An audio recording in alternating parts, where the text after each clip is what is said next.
ದಾವಣಗೆರೆ ಜಿಲ್ಲೆಯ ಜಗಳೂರು ಪಟ್ಟಣದ ಕಾರ್ಯನಿರತ ಪತ್ರಕರ್ತರ ಸಂಘದ ಕಚೇರಿಯಲ್ಲಿ ಮಣಿಪಾಲ್ ಆರೋಗ್ಯ ಕಾರ್ಡ್ ಲೋಕಾರ್ಪಣೆಗೊಳಿಸಲಾಯಿತು. ಇದೇ ವೇಳೆ ಕಾರ್ಯನಿರತ ಪತ್ರಕರ್ತರ ಸಂಘದ ತಾಲೂಕು ಅಧ್ಯಕ್ಷ ಲೋಕೇಶ್ ಎಂ ಐಹೊಳೆ ಅವರು 2026ರ ಆರೋಗ್ಯ ಕಾರ್ಡ್ ಲೋಕಾರ್ಪಣೆ ಮಾಡಿದರು.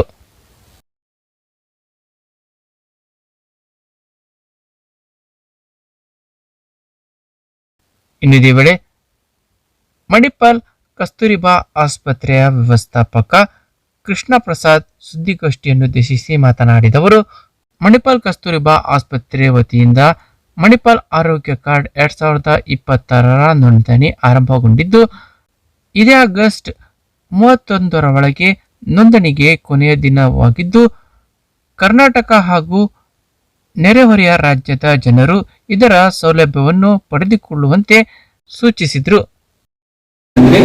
ಈ ಸರಿ ನಾವು ಮುಂಚೆ ನಿಮಗೆ ಒಂದು ಸಣ್ಣ ಕಾರ್ಡ್ ಕೊಡ್ತಾ ಇತ್ತು, ಆರೋಗ್ಯ ಕಾರ್ಡ್ ಕೊಡ್ತಾ ಇತ್ತು. ಆ ಕಾರ್ಡ್ ಏನು ಇರುವುದಿಲ್ಲ, ಎವ್ರಿಥಿಂಗ್ ನಿಮ್ಮ ವಾಟ್ಸ್ಆಪ್ ಅಲ್ಲಿ ಇರ್ತದೆ, ನಿಮ್ಮ ಮೊಬೈಲ್ಗೆ ಬರುವಂತಹ ವ್ಯವಸ್ಥೆ ಮಾಡಿದೆ. ಇನ್ನು ಎರಡನೇದು, ಈ ವರ್ಷದ ಯೋಜನೆ ಆಗಸ್ಟ್ 31ನೇ ತಾರೀಕಿಗೆ ಕೊನೆಗೊಳ್ತದೆ. ಕಾರ್ಡ್ ಎನ್ರೋಲ್ ಮಾಡಲಿಕ್ಕೆ ಆಗಸ್ಟ್ 31 ಕೊನೆಯ ದಿನ. ಇದನ್ನು ನಿಮಗೆ ಹೇಳಲಿಕ್ಕೆ ಇಷ್ಟಪಡ್ತೇನೆ. ಇನ್ನು ಈ ಕಾರ್ಡ್ನ ಬಗ್ಗೆ ಮಾಹಿತಿ ಮಾಡಬೇಕಂತಾದ್ರೆ, ಈ ಕಾರ್ಡ್ನಲ್ಲಿ 3 ವಿಧದ ಕಾರ್ಡ್ ಇದೆ. ವೈಯಕ್ತಿಕ ಕಾರ್ಡ್ ಅಂದ್ರೆ ಇಂಡಿವಿಜುವಲ್ ಕಾರ್ಡ್. ಅದು ಕಾರ್ಡ್ ಮಾಡಿಸಲಿಕ್ಕೆ ಹೊಸದಾಗಿ ಮಾಡಿಸೋದಿದ್ರೆ 1 ವರ್ಷಕ್ಕೆ 350 ರೂಪಾಯಿ ಆಗ್ತದೆ. ಹಳೆ ಕಾರ್ಡ್ ಇದ್ದದನ್ನು ರಿನ್ಯೂವಲ್ ಮಾಡೋದಿದ್ರೆ 300 ರೂಪಾಯಿ ಆಗ್ತದೆ.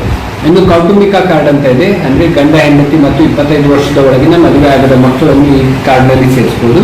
1 ವರ್ಷಕ್ಕೆ 700 ರೂಪಾಯಿ, ಹೊಸದಾಗಿ ಕಾರ್ಡ್ ಮಾಡೋದಿದ್ರೆ 700 ರೂಪಾಯಿ.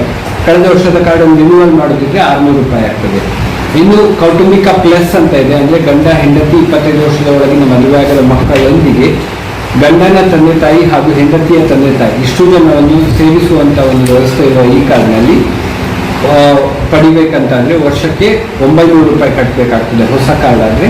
ನೀವು ಹಳೆಯದ್ದು ಇದ್ದ ಕಾರ್ಡನ್ನು ರಿನ್ಯೂವಲ್ ಮಾಡೋದಾದ್ರೆ 750 ರೂಪಾಯಿ ಕೊಡ್ಬೇಕಾಗ್ತದೆ. ಇನ್ನು ಈ ಕಾರ್ಡ್ ಮಾಡಿಸಿದ್ರಿಂದ ಹೇಗೆ ಪ್ರಯೋಜನ ಅಂತ ಹೇಳುದಂದ್ರೆ, ಈಗ ಒಬ್ಬ ರೋಗಿ ಒಂದು ಸರಿ ಆಸ್ಪತ್ರೆಗೆ ಬಂದಾಗ ಫಸ್ಟಿಗೆ ಅವ್ರಿಗೆ ಒಂದು ಕನ್ಸಲ್ಟೇಷನ್ ಫೀಸ್ ಅಂತ ಕೊಡ್ಲಿಕ್ಕೆ ಇರ್ತದೆ. ಸೊ ಈ ಕಾರ್ಡಿನ ನಾನು ಮೊದಲೇ ಹೇಳಿದಾಗ ಯಾವುದೇ ನಿರ್ಬಂಧನ ರಹಿತವಾದ ಕಾರ್ಡು ಬೇಕು ಅಂತ ಹೇಳಿ. ಸೊ ಈ ಯಾವುದೆಲ್ಲ ಆಸ್ಪತ್ರೆಯಲ್ಲಿ ರೋಗಿ ಅವರು ಹಣ ಕಟ್ಟಲಿಕ್ಕೆ ಬರುವಂತಹ ಸಂದರ್ಭದಲ್ಲಿ ಈ ಕಾರ್ಡ್ ತೋರಿಸಿದಲ್ಲಿ ಅವರಿಗೆ ಹೇಗೆ ಸೌಲಭ್ಯ ಸಿಗ್ತದೆ ಅಂತ. ಇನ್ನು ಇದೇ ವೇಳೆ ಆಸ್ಪತ್ರೆಯ ಮಾರ್ಕೆಟಿಂಗ್ ವಿಭಾಗದ ಮುಖ್ಯಸ್ಥ ಸಚಿನ್ ಕಾರಂತ್ ಮಾತನಾಡಿದವರು, ಕಳೆದ 26 ವರ್ಷಗಳಿಂದ ಜನರಿಗೆ ಕೈಗೆಟುಕುವ ದರದಲ್ಲಿ ಗುಣಮಟ್ಟ ವೈದ್ಯಕೀಯ ಸೇವೆ ಒದಗಿಸುತ್ತಿರುವ ಮಣಿಪಾಲ್ ಆರೋಗ್ಯ ಕಾರ್ಡ್ ಕಾರ್ಯಕ್ರಮವು 2000ರಲ್ಲಿ ಆರಂಭಗೊಂಡಿದೆ.